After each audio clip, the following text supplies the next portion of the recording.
Welcome students, welcome to Manabadi videos. ఆంధ్రప్రదేశ్లో స్టూడెంట్స్కి scholarship వస్తుందా రాదని కొంతమంది, వస్తుంది కానీ పేరు మారుతుందని కొంతమంది, ఈ రకంగా చాలామంది సందిగ్ధంలో ఉన్నారు. దీనికంతా తెరదింపుతూ హెచ్ఆర్డి మినిస్ట్రీ, ఆంధ్రప్రదేశ్ మినిస్టర్ అయిన శ్రీ నారా లోకేష్ బాబు గారు ఈరోజు ఒక జీవో పాస్ చేయడం జరిగింది. సోషల్ వెల్ఫేర్కి సంబంధించిన జీవో, అది జీవో నంబర్ 004. సో ఈ జీవో ప్రకారము ఎవరికి అయితే బీటెక్లో కానీ, ఐటీఐలో కానీ, డిప్లొమాలో కానీ, డిగ్రీలో కానీ జాయిన్ అయిన ప్రతి ఒక్క స్టూడెంట్కి కూడా స్కాలర్షిప్ ప్లస్ వాళ్ళకి హాస్టల్ ఫీజు ఇవ్వాలి అని చెప్పి ఆ జీవోలో ఉంది. అయితే దానికి ఎవరెవరు ఎలిజిబుల్, ఆ ఎలిజిబిలిటీ ఏంటి, దాన్ని ఎలా అప్లై చేయాలి, ఎంత అమౌంట్ ఇస్తారు అనేది పూర్తిగా మనము ఈ వీడియోలో తెలుసుకుందాము. సో వీడియోని స్కిప్ చేయకుండా పూర్తిగా చూడండి. కొంచెం లెంతీ వీడియో, బట్ స్టిల్ చాలా యూస్ఫుల్ వీడియో. స్కాలర్షిప్ అందరికైతే వస్తుంది. Then second thing, first time వచ్చిన యూజర్స్ మన ఛానల్ సబ్స్క్రైబ్ చేసుకోండి. సబ్స్క్రైబ్ చేసుకున్న వాళ్ళందరికీ కూడా ఒక ప్రాపర్ గైడెన్స్ మీకు వెబ్ కౌన్సిలింగ్కి సంబంధించి ఇచ్చి మిమ్మల్ని మంచి కాలేజ్లో, టాప్ కాలేజ్లో చేర్పించే బాధ్యత మేము తీసుకుంటాం. Absolutely free of cost, no mentorship fee, no guidance fee, nothing. Only subscribed యూజర్స్కి మాత్రమే ఈ రకంగా చేస్తున్నాం. దెన్ ఇప్పుడు నేను ఈ వీడియోలో చూపించే కొన్ని అప్లికేషన్ ఫామ్స్ ఇవన్నీ కూడా డౌన్లోడ్ చేసుకొని మీరు మీ దగ్గర ఉంచుకోవాలి. వన్స్ మీరు కాలేజ్లో జాయిన్ అయిన తర్వాత ఆ అప్లికేషన్ ఫామ్ని ఫిలప్ చేసి మీరు కాలేజ్లో ఇవ్వాల్సి వస్తుంది. సో ఈ అప్లికేషన్ ఫామ్ డౌన్లోడ్ చేయాలి అంటే నేను ఒక టెలిగ్రామ్ ఛానల్ లింక్ డిస్క్రిప్షన్లో ఇచ్చాను. దాంట్లోకి వెళ్ళి జాయిన్ అవ్వండి. అక్కడ ఈ అప్లికేషన్స్, దీనికి సంబంధించిన డాక్యుమెంట్స్ ఉంటాయి, మీరు ఈజీగా డౌన్లోడ్ చేసుకోవచ్చు. ఇలాంటి వీడియోస్, ఎలాంటి డాక్యుమెంట్స్ గురించి నేను ఏదైనా ఇన్ఫర్మేషన్ మీకు చెప్పాలి అంటే, మీకు తెలియాలి అంటే నేను ఒక నోటిఫికేషన్ ద్వారా మీకు తెలియజేస్తాను. ఆ నోటిఫికేషన్ ఒక యాప్ ద్వారా వస్తుంది. యాప్కి సంబంధించిన లింక్ కూడా డిస్క్రిప్షన్లో ఉంది. దాన్ని మీరు డౌన్లోడ్ చేసుకోండి. ఆ యాప్లో నేను ఏదైనా వీడియో పెడితే ఇమ్మీడియట్గా నోటిఫికేషన్ పుష్ చేస్తాను. ఫైన్ స్టూడెంట్స్, ముందుగా చాలామంది స్టూడెంట్స్ ఈ ఇయర్ జాయిన్ అయిన వాళ్ళకి తెలియకపోవచ్చు, కానీ already last year, before year join అయిన వాళ్ళందరూ కూడా చాలా భయపడుతున్నారు. వీళ్ళకి స్కాలర్షిప్ అనేది నెక్స్ట్ ఇయర్స్, కమింగ్ ఇయర్స్ ఉంటుందా ఉండదా అని చెప్పి. సో దీనికంతా తెరదింపుతూ స్కాలర్షిప్ ఖచ్చితంగా ఉంటుంది. ఓన్లీ చేంజ్ అయింది మాత్రం నేమ్స్. ఇంతకుముందు జగనన్న విద్యా దీవెన అండ్ జగనన్న వసతి దీవెన అని చెప్పేసి రెండు ఉండేవి. ఆ రెండింటిని తీసేసి ఇప్పుడు కొత్తగా వాటికి పేర్లు పెట్టారు. వాటి name post matric scholarship, post matric, MATRIC. ఇంతకుముందు మెట్రికులేషన్ అని ఉండేది, దాన్ని మ్యాట్రిక్ అని short form, post matric scholarship. So మెట్రికులేషన్లో పోస్ట్ ఏదైతే ఆఫ్టర్ మెట్రికులేషన్ ఉన్న స్టడీస్ చేస్తున్నారో వాళ్ళందరికీ కూడా స్కాలర్షిప్ ఇస్తున్నారు. Same rules and regulations are similar. ప్రతి ఒక్కరికి లాస్ట్ ఇయర్ ఏమున్నాయి అవి, ఓన్లీ నేమ్స్ అయితే చేంజ్ అయ్యాయి. అయితే ఇక్కడ ఇంకొంచెం అప్గ్రేడ్ చేయడం జరిగింది. సో అప్గ్రేడేషన్ ఏమేమి ఉన్నాయంటే, సో ఈ స్కాలర్షిప్స్ కూడా ఎవరెవరికి ఇస్తారంటే SC, ST, BC, EBC, other than Kapu, minority and differently abled కేటగిరీస్కి అండ్ సాచురేషన్ బేసిస్ ప్రకారం వీళ్ళందరికీ ఇవ్వడం జరుగుతుంది. మరి ఎంతెంత ఇస్తారు అంటే, మీకు ఫీ రియంబర్స్మెంట్ కంప్లీట్లీ ఫ్రీ ఇవ్వడం జరుగుతుంది. అండ్ హాస్టల్ ఫీ, ఇదేమో కాలేజ్ ఫీ, ఇదేమో హాస్టల్ ఫీ. MTF అంటే college fee, hostel fee. RTF అంటే మీకు fee, regular college fee. So MTF ITI స్టూడెంట్స్కి 10,000 రూపాయలు అంటే hostel fees. Then 15,000 per person ఎవరికి, ఫర్ పాలిటెక్నిక్ స్టూడెంట్స్కి. Other degree and above courses అందరికి కూడా 20,000 పర్ ఇయర్, సంవత్సరానికి 20,000 లెక్కన ఇస్తారనమాట.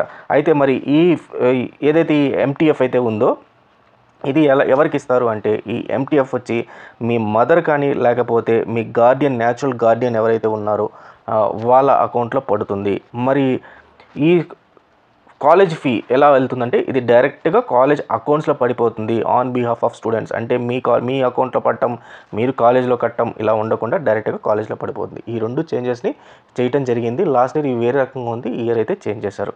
మరి దీనికి ఎలా అప్లై చేయాలి? దీనికి కొంతమంది స్టూడెంట్స్ ఏపీ నుంచి తెలంగాణలో పోయి చదువుతుంటారు. వాళ్ళు ఎలిజిబుల్ అంటే, ఎస్, అబ్సల్యూట్లీ ఎలిజిబుల్ వాళ్ళందరూ కూడా.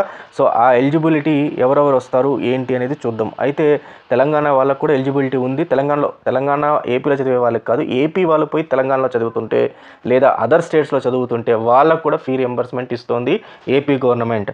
సో ముందుగా ఆ ఫీ రియంబర్స్మెంట్ ఇవ్వడానికి కొన్ని మీకు అర్హతలు ఉండాలి. ఇది నేను ఇంతకుముందు ప్రీవియస్ వీడియోలో కూడా చెప్పాను, మళ్ళీ చెప్తాను. సో అన్ని కోర్సెస్కి, పాలిటెక్నిక్, ITI, డిగ్రీ అన్ని కోర్సెస్కి కూడా స్కాలర్షిప్ ఇస్తారు. అయితే వీళ్ళు ఖచ్చితంగా 75% ఆఫ్ అగ్రిగేట్ అటెండెన్స్ ఉండాలి వీళ్ళకి. దెన్ వీళ్ళు ప్రైవేట్ యూనివర్సిటీలో, డీమ్డ్ యూనివర్సిటీలో పోయి జాయిన్ అవ్వడానికి లేదు. దెన్ వాళ్ళు డిస్టెన్స్ ఎడ్యుకేషన్లో లేదా కరస్పాండెన్స్లో చదవటానికి లేదు, మేనేజ్మెంట్ కోటాలో చదవటానికి లేదు.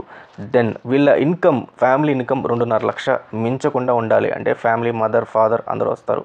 తర్వాత వీళ్ళ సేద్యము అంటే వాళ్ళ భూమి 10 ఎకరాల పైన ఉండాలి. సేద్య భూమి అంటే పంటలు పండించే భూమి 10 ఎకరాల పైన ఉండకూడదు. అలాగే బీడు భూమి 25 ఎకరాల పైన ఉండకూడదు. లేదా రెండు కలిసి సేద్యం, బీడు భూమి రెండు ఉంటే ఆ రెండు కలిపి 25 ఎకరాల పైన ఉండకూడదు అని చెప్పి ఇచ్చారు. గవర్నమెంట్ ఎంప్లాయ్ వాళ్ళకి ఉండదు, పెన్షన్ వచ్చే వాళ్ళకి పిల్లలకి ఉండదు. ఆ తర్వాత ఈ పెన్షన్ వచ్చే గవర్నమెంట్ పెన్షన్లో ఒక సోషల్ వెల్ఫేర్ డిపార్ట్మెంట్ వాళ్ళకి, శానిటరీ వర్క్ ఉన్న వాళ్ళకి, వీళ్ళకి మాత్రం ఎక్సెప్షనల్ కింద వాళ్ళ పిల్లలకి మాత్రం ఇస్తారు. 4 వీలర్ ఫ్యామిలీలో ఉండకూడదు. ట్యాక్సీస్కి, ట్రాక్టర్స్కి, ఆటోస్కి ఎగ్జంప్షన్ ఇచ్చారు. ఇంట్లో మీకు సొంత ఇల్లు 1500 SFT కన్నా తక్కువ ఉండాలి. 1500 SFT ఆర్ఎల్స్ దానికన్నా తక్కువ ఉండాలి అర్బన్ ఏరియాస్లో. అంటే అర్బన్ అంటే విజయవాడ, వైజాగ్ ఈ రకంగా వచ్చే ఏరియాస్లో.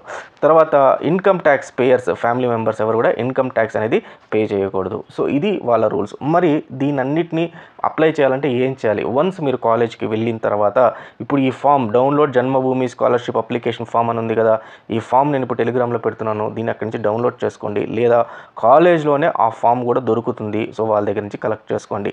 ఆ ఫామ్ని జాగ్రత్తగా ఫిల్ చేయాలి. ఆ తర్వాత దాని సైన్డ్ కాపీ మీ కాలేజ్ ప్రిన్సిపల్కి ఇవ్వాల్సి ఉంటుంది. సో కాలేజ్ ప్రిన్సిపల్ ఏం చేస్తారంటే ఆ ఫామ్లో మీరు ఏదైతే ఉందో దాన్ని ఆయన వెరిఫై చేసి జన్మభూమి పోర్టల్లో ఆయన అప్లోడ్ చేసి తర్వాత దాన్ని ఎవరికైతే మీరు స్టూడెంట్ ఎవరైతే అప్లై చేశారో ఆ స్టూడెంట్కి SMS కన్ఫర్మేషన్ వచ్చేలాగా ఆయన చేస్తారు. SMS కన్ఫర్మేషన్ వస్తేనే మీకు సక్సెస్ఫుల్గా సబ్మిట్ అయినట్టు. ప్రిన్సిపల్ గారు సబ్మిట్ చేయకపోయినా, మీరు మొబైల్ నెంబర్ తప్పు రాసిన, SMS కన్ఫర్మేషన్ రాకపోయినా మీకు స్కాలర్షిప్ అయితే రాదు. ఇది గుర్తుపెట్టుకొని మీరు దాన్ని ఫాలోఅప్ చేసుకోవాలి. వన్స్ ఇదంతా అయిపోయిన తర్వాత స్టూడెంట్ మీకు కన్ఫర్మేషన్ వచ్చిన తర్వాత స్టూడెంట్ మీ సేవ పోర్టల్కి వెళ్ళి, సెంటర్కి వెళ్ళి అక్కడ ఈ జన్మభూమి అప్లికేషన్ ID ఏదైతే ఉందో ప్లస్ ఆధార్ నంబర్ ఏదైతే ఉందో ఇవి ఇచ్చి స్టూడెంట్ అక్కడ ఫింగర్ ప్రింట్ ఇవ్వాల్సి ఉంటుంది. సో ఫింగర్ ప్రింట్ అక్కడ బయోమెట్రిక్ ఆథెంటికేషన్ అంటారు. ఫింగర్ ప్రింట్ ఇస్తే అప్పుడు మీకు ఇది ప్రాసెస్ అనేది స్టార్ట్ అవుతుంది. ఇది ఫస్ట్ టైం ఈ ఇయర్ కాలేజ్లో జాయిన్ అయ్యే స్టూడెంట్స్కి ఇది process. Renewal process already renewal చేసుకునే వాళ్ళందరూ కూడా అదే ప్రాసెస్ ఉంటుంది. ఈ ప్రాసెస్ ఆల్రెడీ స్టూడెంట్స్కి తెలుసు. ఈ ప్రాసెస్ ఆల్రెడీ రెన్యువల్ చేసుకునే వాళ్ళు. సో ఇది ప్రాసెస్ మొత్తము. సో న్యూ అడ్మిషన్, రెన్యువల్ అనేది 2 రకాలుగా ఉన్నాయి. న్యూ అడ్మిషన్ ఏం చేస్తారు? ఫస్ట్ మీ అప్లికేషన్ని మీ కాలేజ్లో సబ్మిట్ చేస్తారు. కాలేజ్ వాళ్ళు మీ జన్మభూమి పోర్టల్లో అప్రూవల్ కింద పెడతారు. మీకు SMS వస్తుంది. దాన్ని తీసుకొని వెళ్ళి మీరు మీ సేవ ఏదైతే ఉంటుందో ఆ మీ సేవలో పోయి మీ బయోమెట్రిక్ ఆథెంటికేషన్ చేసుకుంటారు. సో వన్స్ ఇదంతా అయిన తర్వాత స్టూడెంట్ వ్యాలిడేషన్ అనేది జరుగుతుంది. సో ఈ మొత్తం ప్రాసెస్ని నేను ఈ ఇమేజ్లో మనకు ఇచ్చారు. ఈ ఇమేజ్ నేను మీకు టెలిగ్రామ్ ఛానల్లో పెడుతున్నాను, దాన్ని చూసుకోండి. సో ఇది ఆల్మోస్ట్ అందరు స్టూడెంట్స్కి కూడా గుడ్ న్యూస్. ఎక్కడ మారలేదు, ఒక పేర్లు తప్పుతాయి. So all the best students. Thank you very much.